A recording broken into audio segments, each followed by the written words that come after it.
Good evening, doctors, and welcome to this evening's webinar on veterinary office lease negotiations. My name is Justin Ditkovsky, and I'm the Manager of Consulting and Healthcare Leasing at Cirrus Consulting Group. I'd like to start off by thanking the Henry Schein Animal Health Team for coordinating and sponsoring this evening's program.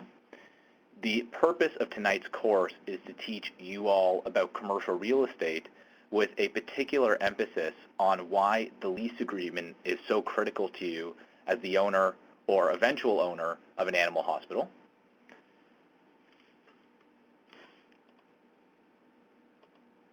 To start off, I always like to start by just discussing some interesting facts about commercial real estate, specifically for you as veterinarians. Most doctors are unaware of the fact that 75% of vets have lease agreements that may prohibit them from being able to sell their practice. We will spend some time this evening discussing how the lease agreement is relevant to the sale and acquisition of an animal hospital. But unfortunately, 75% of veterinarians across the country have lease agreements that may actually prohibit them from being able to sell their practice. The other interesting fact is that many doctors across the country negotiate lease agreements on their own, which unfortunately leads to unnecessary increases in rent due to just simply lack of knowledge on comparable spaces or rental rates, but really just not being able to identify some of the more complicated and critical items in the lease agreement that can very easily cost you hundreds of thousands of dollars, if not more, over your career as a practice owner. The other thing that we will be discussing is why you, as a veterinarian, are one of the best commercial tenants that they can have in a building. The reason being is veterinarians have some of the lowest default ratings on loans, meaning that when banks provide you with financing, it is quite unlikely that you, as a practice owner, will default on the financing, which provides property owners with a certain degree of confidence. New participant has joined the conference. In terms of knowing that, Jerry Zeleny. Sorry about that. In terms of knowing that your lease agreement will, or rather your financing or your covenant with the landlord is relatively secure. The other thing that's quite interesting is the fact that as a veterinarian, most of you will invest a tremendous amount of money into your practice in terms of actually building the office, outfitting it with the necessary equipment and infrastructure. And due to that significant investment, that does make it quite challenging for many of you to leave, which is likely why many animal hospitals, once they are established, actually stay in that location for the entirety of the practice owner's career as being a veterinarian. The other thing that's interesting is most vets, on average, will tend to have 10, 15, 20, 30 plus clients coming in and out of the doors every single day, which does intrinsically drive traffic to the property and increases the value of the property also because, again, most veterinarians are long-term tenants. Now, this evening, we will spend quite a bit of time talking about some of the technical terms and conditions in your lease agreement, and I know many of you will likely have questions throughout the presentation. So towards the end of the presentation, we will have a 10 to 15 minute Q&A session so that if any of you do have any particular questions that are, let's just say, unique to your situation or just any general questions, we will certainly address them. Now, to give everyone a little background on Cirrus Consulting Group, Cirrus was founded by a group of doctors back in 1994. And since our inception, we have actually negotiated over 12,000 lease agreements for doctors across the country. Every single year, we will analyze thousands of lease agreements, all for healthcare practitioners, and we'll negotiate roughly 1,000 lease agreements all across the country, making us the largest national firm when it comes to specific healthcare tenant representation. We will also lecture and provide courses, roughly 150 educational seminars every year across the country, But we will also participate as well as lecture at many of the large veterinary conferences and trade shows. And again, we are relatively one of the only and the largest national firm when it comes to healthcare-specific tenant representation. Now, I always like to start off with just a general question of what is a lease agreement. Now, I know most doctors have a fairly good idea of what a lease agreement is. But I know from experience when I do ask this question, most of us are likely thinking it's simply a contract between you and the property owner or property manager that dictates your obligations as a tenant, but most importantly, how much you will need to pay on a monthly and annualized basis. Which is really why when I ask many of you what is a lease agreement, we know from experience that subconsciously many of you are thinking of a certain dollar amount that you will need to pay over the lifespan of that lease agreement. Ironically, and unbeknownst to most doctors, when you signed that lease agreement many years ago, or for those of you this evening who are looking at starting a new practice or buying a practice, the lease agreement is actually one of the most expensive checks you will ever sign in your entire life. For many of you, it will be more expensive than the mortgage on your home, more expensive than any equipment, merchandise, or anything you will ever buy. Now, what's interesting is I was lecturing about a month ago in Beverly Hills. And when I made that statement, one of the doctors had interjected and really had said that, Justin, this is Beverly Hills and, rental rates are quite high here, and I can't imagine the lease agreement would be more expensive than the mortgage on my home. And so I asked that doctor for educational purposes if I could simply ask some questions so that everyone in the room could really learn from his comment and from his experiences. The doctor essentially mentioned to me that he had been practicing for 20 years out of the same location. He had built his practice. He had no plans of retiring soon, but if everything went according to plan, he would retire in the next 10 or 15 years. What was interesting is when I asked him how much he was paying on a monthly basis to the landlord, his response was $30,000 per month. Now, I know for many of us, we are not paying $30,000 per month, but in Beverly Hills, for a large complex like his, it's not an unusual rental rate. Now, what was interesting was I further asked the doctor if over the last 20 years, his rental rates had been stagnant at $30,000 per month, or if they had gradually increased, usually on an annual basis. And his response was that every year, his rental rates, of course, go up to be in line with the rental market for Beverly Hills. I also further asked him if over the next 10 to 15 years that he was planning on practicing, if he would assume his rental rates would continue to increase. And of course, his response was yes. So I asked him, in the interest of making the arithmetic somewhat simplified, to assume that the 30 years that he was planning on practicing for over the entirety of his career, that the rental rates would remain $30,000 per month over the 30 years.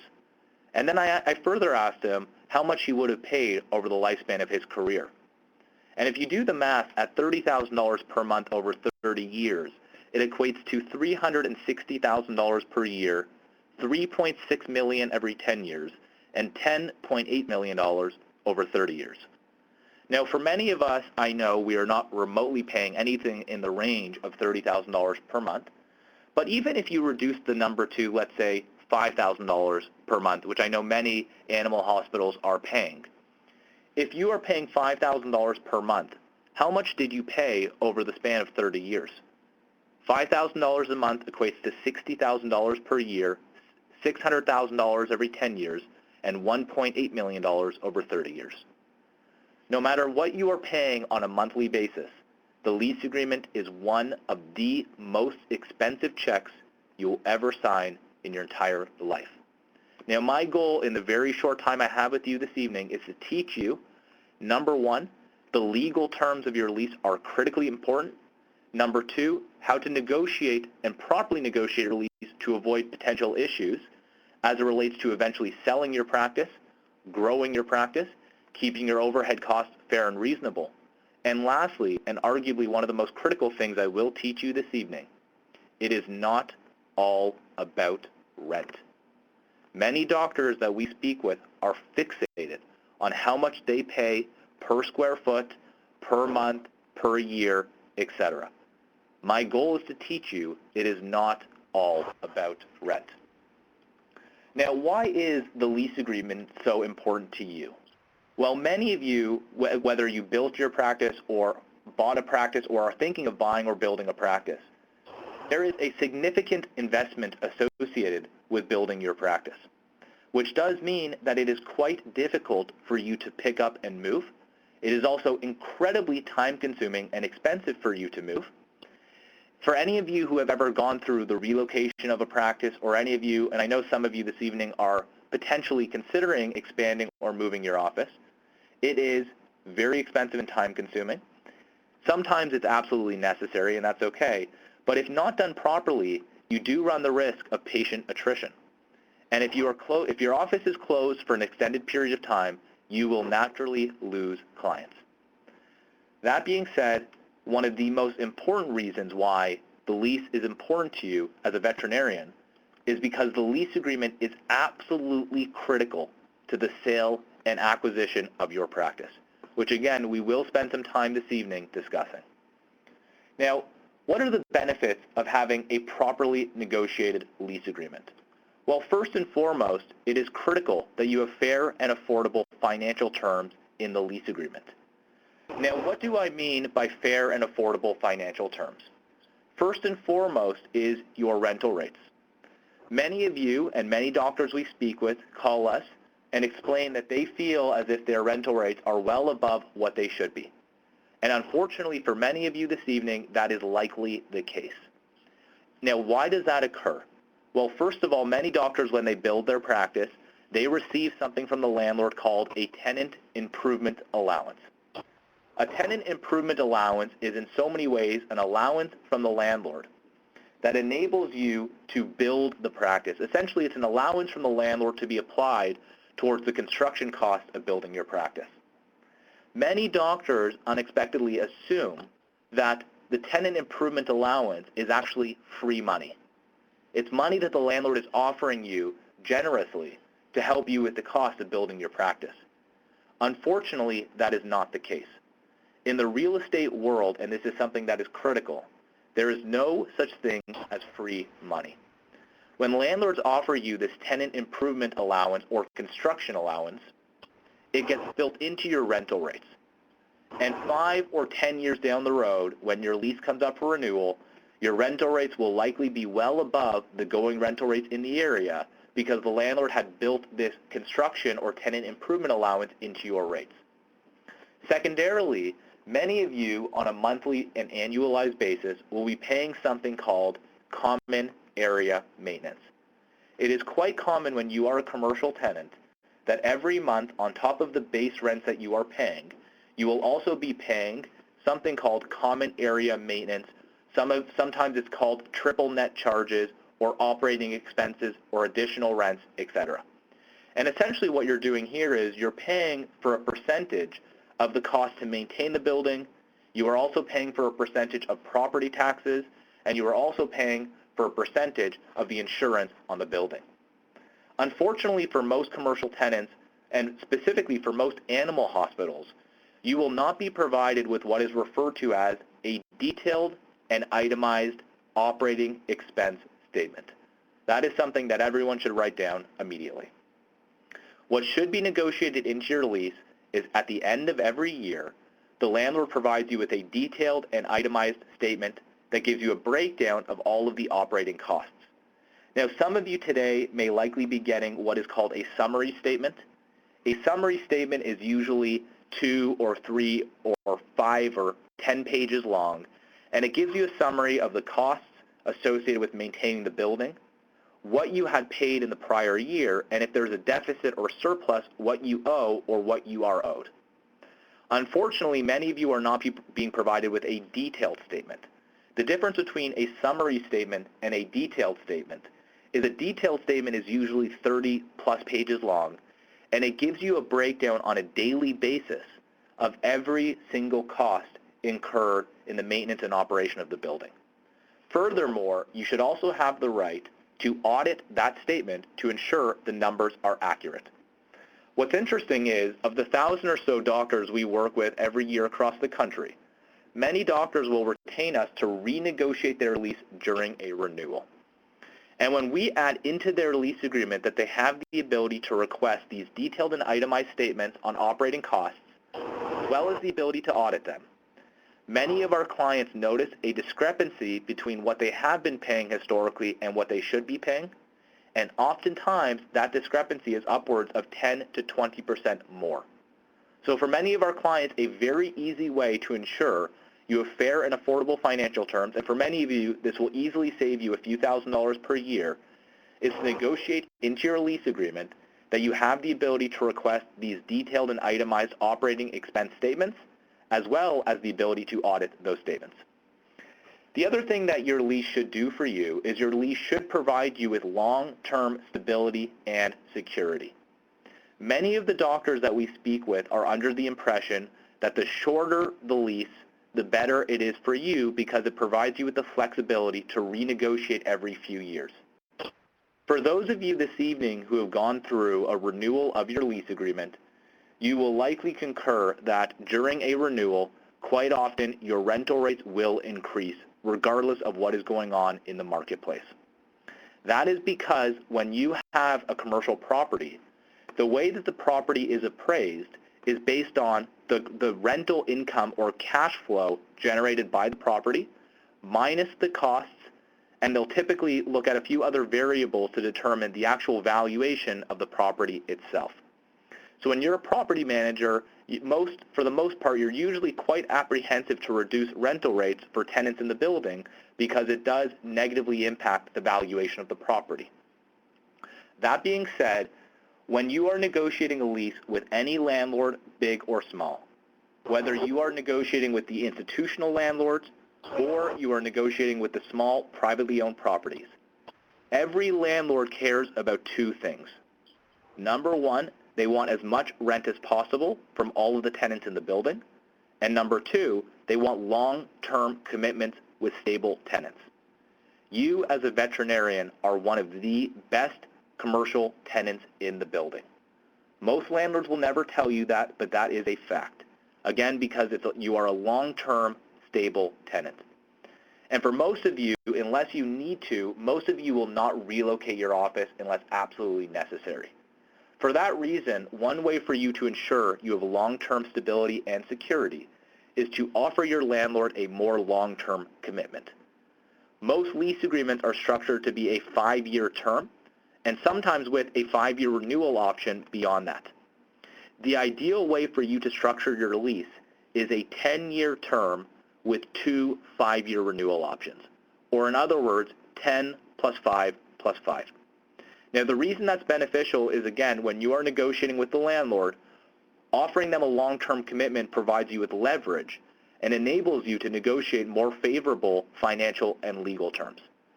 Secondarily, for any of you who are getting into the later stages of your career and are thinking about eventually transitioning and selling your practice, for the most part, most banks will provide 100% financing to a veterinarian because of the low default rating for veterinarian loans. That being said, when you are structuring your lease agreement as a more long-term lease agreement, or you are getting financing to buy a practice, the bank will typically amortize the term of the loan over the term of the lease agreement, meaning the longer the lease, the easier it is for the buyer to get financing to acquire the practice. So not only are you benefiting by having leverage to negotiate more favorable financial and legal terms with the landlord, you are also facilitating your ability to sell the practice by having a more long-term lease. So again, the ideal way to structure your lease is a 10-year lease or term with 2 or more 5-year renewal options. The other thing that your lease should do for you is your lease should minimize risk and exposure. Now, what I mean by that is many of the doctors that we speak with are incorporated. And what I mean by that is that you may be a professional corporation or an S-Corp or an LLC or some form of corporate entity. But for the most part, most of you will sign the lease agreement under your own personal name. Or for example, Justin Ditkovsky is the tenant as opposed to Dr. Justin Ditkovsky Animal Hospital LLC as the tenant. Now the risk associated with signing a commercial lease agreement or any contract for that matter under your own name is you are providing what's referred to as a personal guarantee. Now what a personal guarantee essentially means is that in the event that you and the property owner or manager were to get into a dispute, they would have the ability to pursue legal actions against you personally, as well as the assets of you, your family, and your estate. So from a legal standpoint, it is not ideal. That being said, a very easy way for all of you to mitigate risk and minimize exposure is to ensure that the lease agreement is structured under your corporate entity. Now, I know from experience for those of you who have recently opened a practice or are going through the process of opening a practice or buying a practice, it is not unusual for landlords to request a personal guarantee when you are opening or buying a practice. The reason being is the landlord wants to have some type of security to ensure that if you were to default on your rental obligations, they can pursue legal actions against your personal assets. That being said, when we work with our clients across the country, we are adamant that you do not provide a personal guarantee, or if the landlord is adamant you provide a personal guarantee, or alternatively, if you do not have a corporate entity, the lease agreement will negotiate a limited guarantee whereby we will limit the exposures and liabilities for you and your family. But it is absolutely imperative that you have the lease agreement structured under a corporation, or at the bare minimum, that there are limitations negotiated on the guarantee to protect your family and estate from unnecessary risk. What your lease agreement should also do is your lease agreement should also maximize your flexibility. Now, there are a number of ways that your lease can maximize your flexibility, but one very easy way for you as the owner or eventual owner of an animal hospital is to negotiate into your lease agreement what is referred to as a right of first refusal. Now, essentially what a right of first refusal does, it actually does two things. The first thing it does is if at some point in time in the future you need to expand your office and space adjacent to your office becomes vacant or available for lease, the landlord would lawfully be obligated to offer you that space prior to offering the space to the general public. In other words, should you need to expand and space beside you is available for rent, the landlord would be obligated to offer it to you first, assuming you have a right of first refusal in your lease. The second thing that a right of first refusal does is if the building is ever sold at any point in time, it enables you to have the first option to buy the building before the landlord sells the building to another person or a third party. I know for some of you, you may have no interest in owning your property, or for some of you, because you're in a larger complex, it just may not be a feasible investment, but it is a very worthwhile option to have. It is also very desirable to a prospective purchaser of your practice. Now, ideally, if we have fair and affordable financial terms, long-term stability and security, we negotiate clauses into the lease to minimize risk and exposure and maximize flexibility. The lease agreement will function more as an asset as opposed to a liability and will certainly facilitate your ability to eventually sell the practice. Now, we spent some time talking about how there are different critical legal parts in your lease agreement. We will now take a few minutes to simply go through some of the legal terms and conditions found within your lease agreement, and we'll talk about what the legal implications are, what the risks are, and how it could very easily cost you tens of thousands of dollars if these particular sections are not properly drafted or negotiated.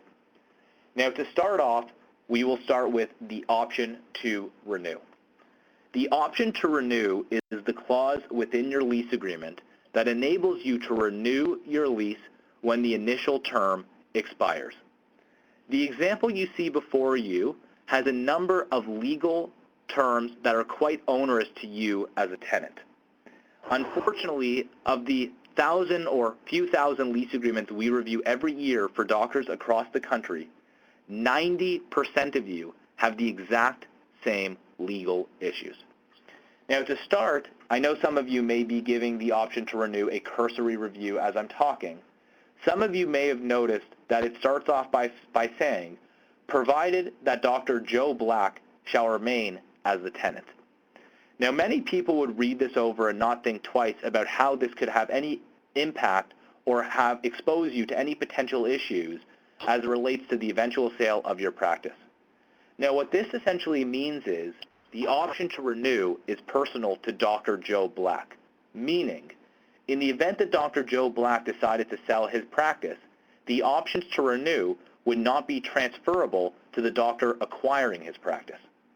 Now, the reason why that is problematic, as I had mentioned earlier, is because for those of you who are considering buying or selling a practice, in order for the bank to finance the purchase or acquisition, the bank needs to have term and renewal options in order to amortize their financing over that period of time. Meaning that that one 10-word sentence could very easily prevent you from being able to sell your practice. Ideally, the option to renew should be applicable to the tenant, whoever the tenant or named tenant may be at that particular time. You never want the option to renew to be structured whereby it is listing someone or explicitly saying that the option to renew is personal or not transferable. Now, it goes on to say that provided that Dr. Joe Black shall remain as the tenant, and if the tenant duly and has regularly paid its rent, and has performed its covenants and obligations under this lease, and has not been in default. Now, many of us will read this over and think, it doesn't really sound too onerous. Now, many of you may have noticed that the word default is actually capitalized. When you read a lease agreement or any contract for that matter, and you notice that there is a capitalized term, the reason why the word default is capitalized is because it is actually a defined term, meaning that elsewhere in the lease agreement, there is actually an explicit definition of what the word default means. Oftentimes, that definition is as long as a page or 2 pages long. Now, the challenge here is, for most of you this evening, your lease agreement will explicitly say, if you are ever late even once paying rent, you are in material default of your lease agreement. Now, we know from experience, because of the thousands of doctors we work with every year, most veterinarians over the lifespan of their career will be late multiple times paying rent, and oftentimes unintentionally. It is not as if for many of you, you cannot afford to make the rental payments.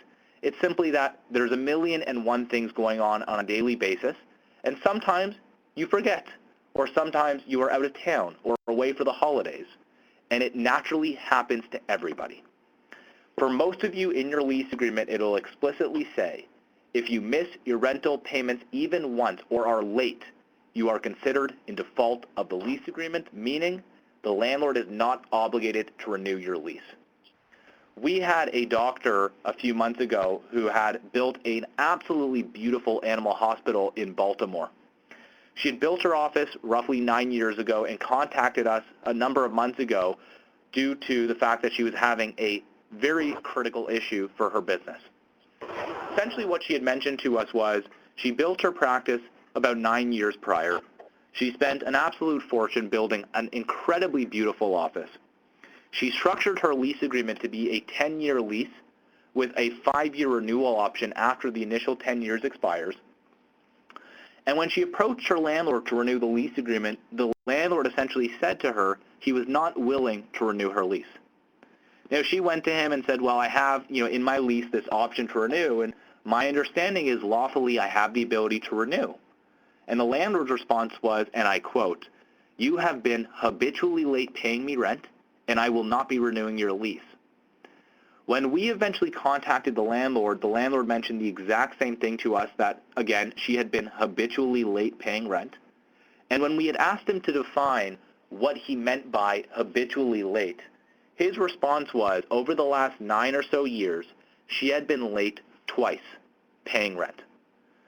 And we responded by saying, well, that doesn't really sound like it's habitual. But, that being said, we understand your frustration. When she was late, though, in those two instances, was she late by a week or a month or multiple months, just so we can understand the extent of the issue? And his response was, each time she was late, she was only late by a matter of 2 or 3 days. First occurrence was during the Christmas holidays and she was away with her family. The other time she was not even aware of because she had actually given the check to her office manager, who had subsequently delivered the check a few days late. The landlord essentially mentioned, to kind of explain to you the end result of what occurred, the landlord was leveraging this scenario to essentially ask her for a 40% increase in rent. Very, very unreasonable. And unfortunately, due to the scenario, this doctor was actually forced to relocate her practice, even though she'd only built the office 9 years prior. Ideally, what it should say is so long as you are not in default at the time of renewal, meaning so long as there is not any unpaid debt between you and the landlord cannot prevent you from renewing your lease. Unfortunately, many of you this evening will have your option to renew structured the exact same way, which is very onerous and potentially problematic. It goes on to say that it shall have the option to renew this lease for a further term of 5 years, exercisable by written notice to the landlord no less than 9 months prior to the end of the term. Something that everyone this evening should be aware of. For those of you who are going through a renewal of your lease agreement, it is critical that you are aware of when your lease expires, as well as what the deadline is for you to provide notice to your landlord in order to renew the lease. Most commercial lease agreements require that you provide the landlord with a minimum of 6 months' notice if you are planning on renewing your lease agreement. Where many veterinarians find problems or incur problems is when they miss the deadline and do not provide their landlord with sufficient notice, exercising their intention to renew the lease agreement. It is absolutely imperative this evening or over the next few days for those of you who currently have a lease in place that you review your lease thoroughly, identify the exact date your lease expires, review the option to renew, and make a note in your calendar well in advance of the renewal deadline to ensure you do not miss that date. Now, it goes on to say that any such renewal shall be on the landlord's then current standard form lease. Now, I'm sure many of you this evening have heard the term standard form lease. Just to squash any myths this evening, there is no such thing as a standard form lease agreement. Standard form lease essentially is a word or a term that was created by landlords to convince tenants that the lease agreement you are signing is standard and everyone in the building has signed the exact same lease. I can assure you, no one in your building, if you are in a multi-tenant building, has an exact or identical lease agreement. Every lease is unique and every tenant's needs are unique, which is why all lease agreements are structured differently.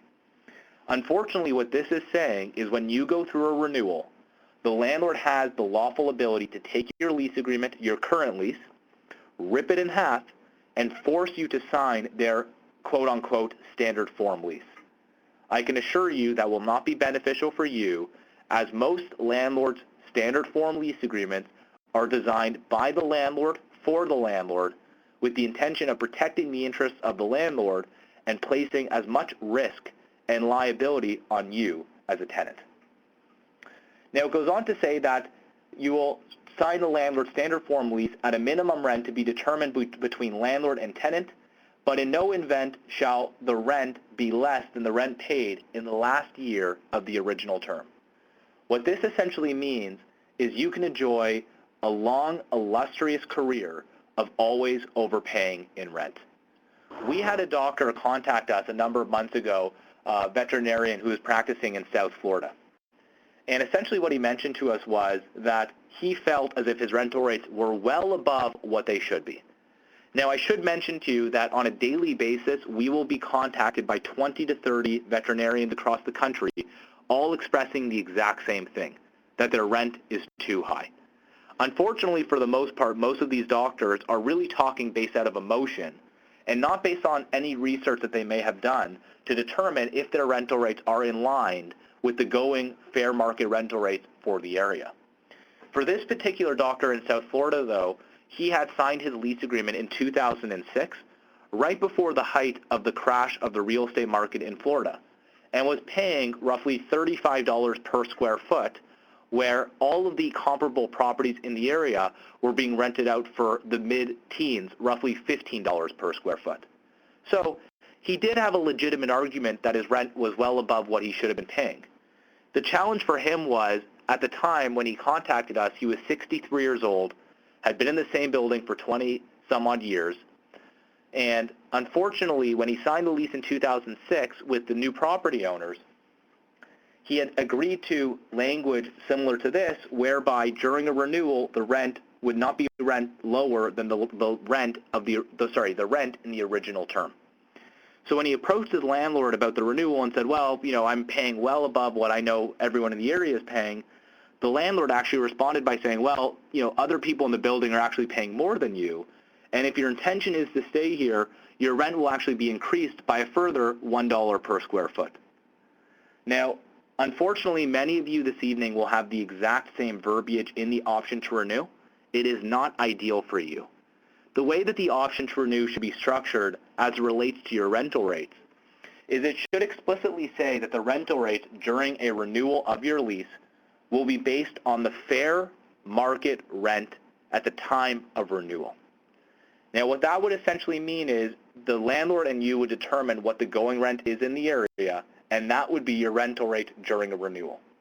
Now, what we typically do for our clients to provide you with a different level of security as well as predictability is we will typically negotiate a cap on how much the landlord can increase your rent by. So for those of you who are in major large metropolises where you're in large cities where the real estate market continues to climb, it is imperative that we have some type of limitation on how much your rent can increase during a renewal. The way that we typically structure it is that the rental rate during a renewal will be based on fair market rent at the time of renewal, but not to increase by more than 3% per year. Now, the reason we do that is because it does provide you with predictability that if the real estate market is doing quite well, your rental rates cannot go up by more than 3%, or sometimes 4 or 5%, depending on what the landlord's prepared to agree to. But at the same time, it's quite common in commercial real estate that your rental rates will go up by 3% per year. So it is reasonable for you, but it is mutually beneficial and reasonable for the landlord, which is really the ideal way to structure a lease agreement. Now, it goes on to say that if the landlord and tenant are unable to agree on the market rent within 60 days of the exercise by the tenant of its option to renew, the rent shall then be determined by arbitration based on the market rent for renewing tenants in the building. What this essentially means is, during a renewal, the landlord can propose an average rent of what other people in the building are paying and essentially demand that you pay similar rates.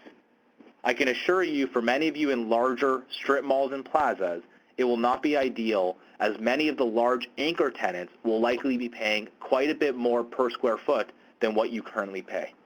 Again, on the rental rates, it should be based on fair market rent at the time of renewal, not to increase by more than 3% per year. Now, the next clause that we're going to spend a few minutes going over is the assignment clause. The assignment clause is the provision within your lease agreement that enables you to transfer the lease in order to sell your practice. And it is arguably one of the most critical clauses within your lease agreement.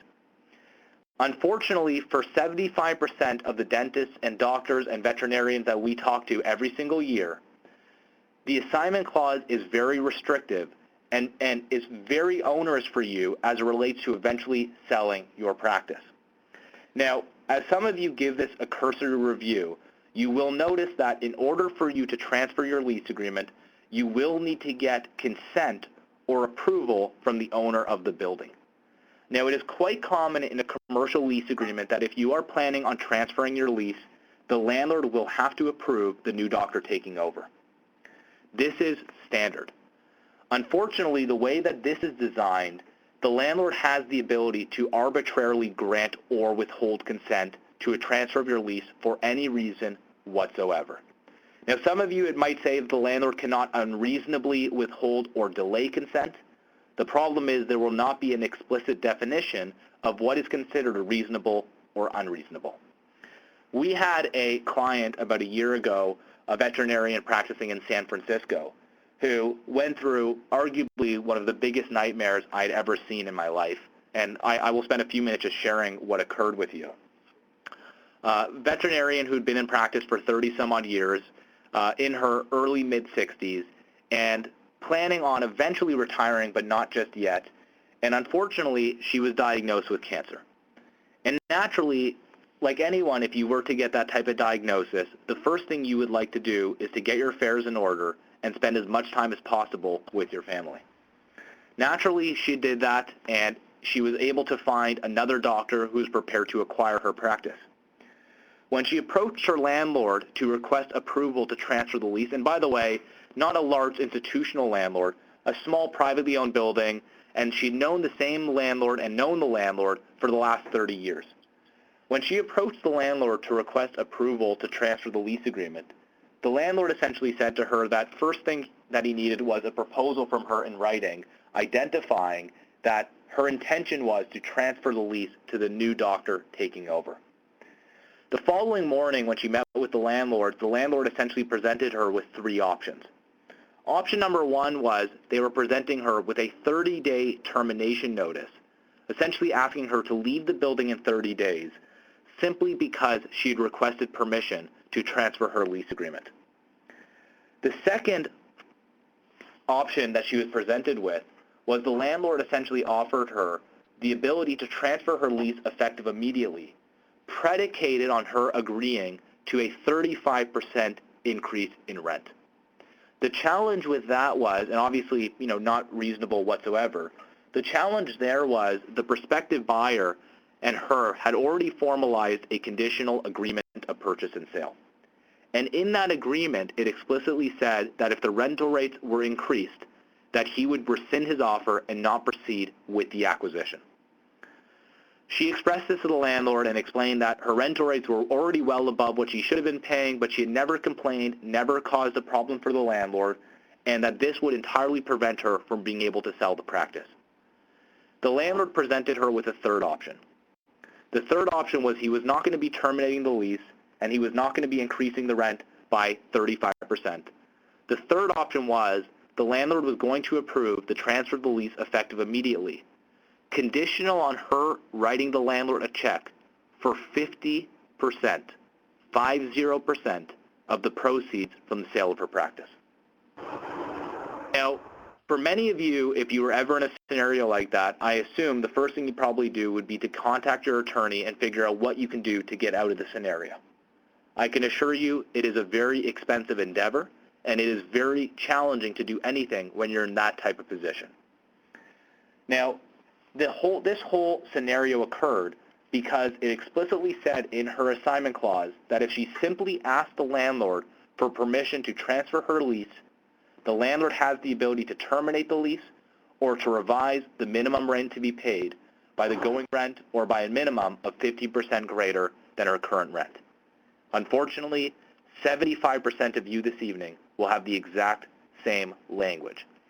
Now, just so you know what occurred with this particular doctor was after 6 months of grueling negotiations with a very unpleasant landlord, she ended up agreeing to pay the landlord 25% of what she was selling her practice for, as well as a 15% increase in rent. And just so that you know, her practice was actually sold for $1.8 million. So the check she wrote to the landlord was a check for $450,000 simply to get them to approve the transfer of her lease agreement. Now, to make matters worse, for most of you this evening, it will explicitly say in your lease agreement that regardless of whether or not you receive the landlord's consent to a transfer of your lease agreement, you will still continue to remain jointly and severally liable with the new doctor who takes over your practice. That essentially means after you sell your practice, you will still remain a guarantor for the new doctor who takes over. Now, in the interest of time, we only had the opportunity to really go through 2 sections in your lease agreement. We did not have the opportunity to go through the relocation clause, which roughly 50% of you this evening will have a relocation clause in your lease agreement. The relocation clause enables the landlord to relocate you to a different unit in the building, and oftentimes they are not obligated to pay for any of the associated costs in terms of building out a new space to accommodate your practice. We did not have a chance to talk about the demolition or redevelopment clause. For many of you in an older building, you will likely have a demolition or redevelopment clause that enables the landlord to bulldoze your building and redevelop it at any point in time should they so choose. Unfortunately, for those of you who do have a demolition or relocation clause in your lease agreement, if it is not stricken from the lease or properly negotiated and limited, it will have very profound implications on the sale of your practice, and oftentimes will dramatically negate the value of the practice. Now, for any of you this evening who are thinking about eventually buying or selling a practice, some of the critical lease terms that are absolutely imperative if you are planning on transitioning or buying a practice is, we need to have lots of term. Again, the ideal way of structuring your lease is a 10-year term with 2 5-year renewal options. We want to have options to renew. We do not want to have personal guarantees. We need to ensure the assignment clause is properly structured to facilitate the sale of your practice. And what is also critical is that you have a death and disability clause. Now, essentially what a death and disability clause does is, God forbid you pass away, or God forbid you are ill and can no longer practice. The death and disability clause enables your family and estate to have some options. And those options include the ability to sell the practice without any potential interference from the landlord, but it will also enable you to terminate the lease agreement and walk away, God forbid something happens to you. In so many ways, it's an insurance policy for your family that you do not pay any premiums for, and it will also maximize the value of your practice.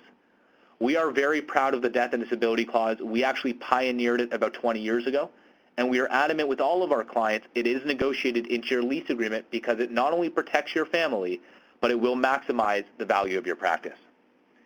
Now, for those of you this evening who will be going through a renewal of your lease agreement, what is critical is the timing of the negotiations.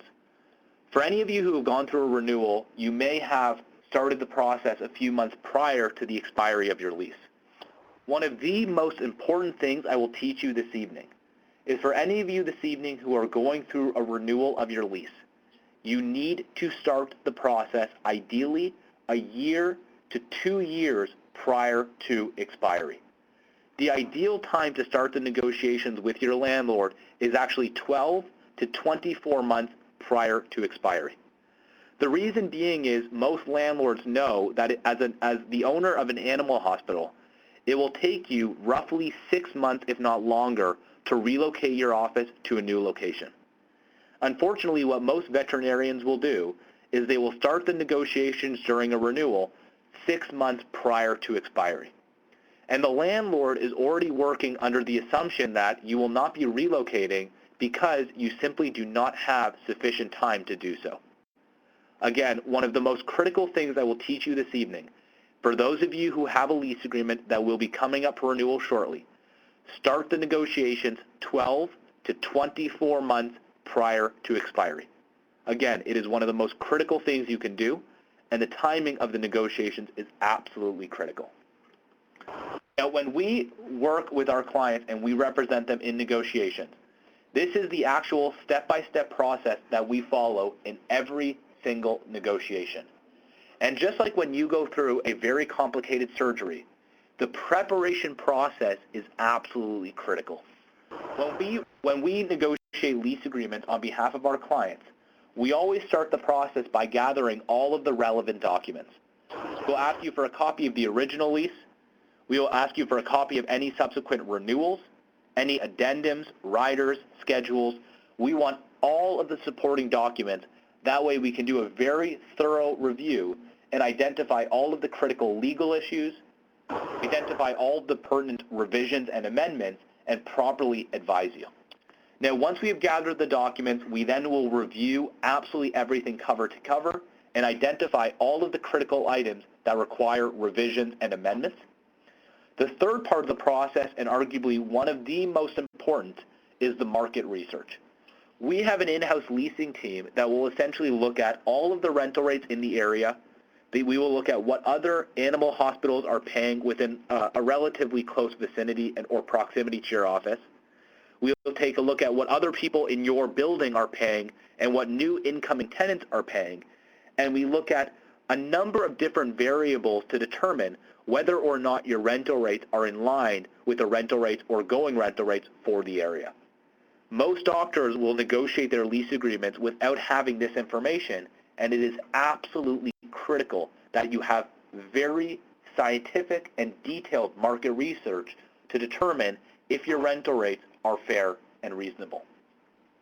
Now, once we've completed our market research, this is where we start to develop the strategy for the negotiations.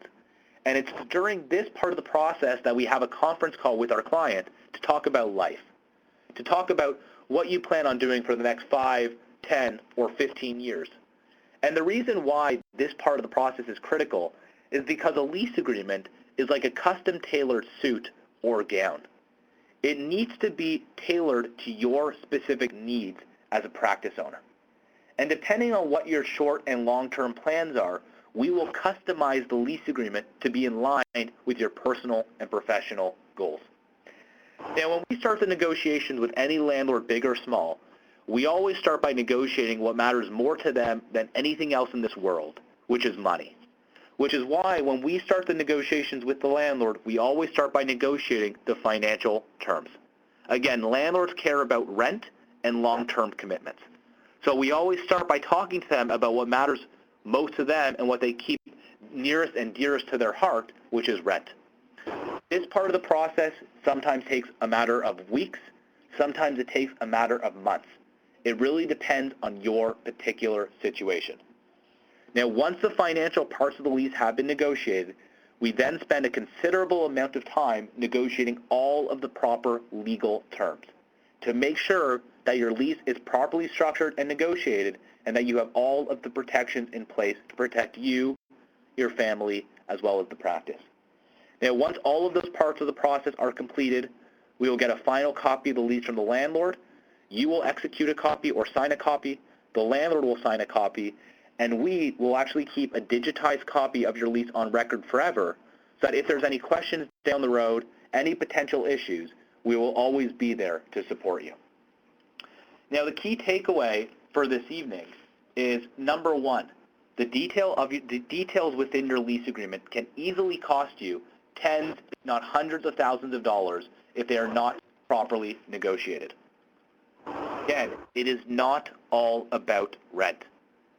When I conclude these seminars, I always like you to kind of think whether or not it would be worthwhile to pay $50 or $100 or $200 more per month in the interest of having all of the legal protections, making sure your family is protected, enabling you to sell your practice and maximize practice value, etc. Again, I understand rent is one of the larger overhead costs for the practice, but it is not all about rent. It is about minimizing risk, maximizing flexibility, maximizing practice value, and ensuring your lease is properly structured and negotiated once and for all, which will provide you with a peace of mind. When you negotiate your lease agreement, you need to be strategic and you need to understand that you will not get what you deserve, you will get what you negotiate into your lease agreement. But again, it is critical for those of you going through a renewal that you start the process early, ideally 12 to 24 months prior to expiry, and do your research. Just as if you do not go into a surgery without doing preparation, it is critical that you also prepare well in advance of the negotiations of your lease agreement. Now, I know many of you will likely have questions, so at this time, we're going to start the Q&A. I am going to also spend some time after. I know I've only left about 10 minutes for Q&A, but I know many of you will have questions about your particular situation. If any of you have any questions, you can absolutely contact me. You can email me, you can call me, and I would be more than happy to speak with you and answer any questions you may have. I also want to thank Henry Schein Animal Health for sponsoring this evening's program.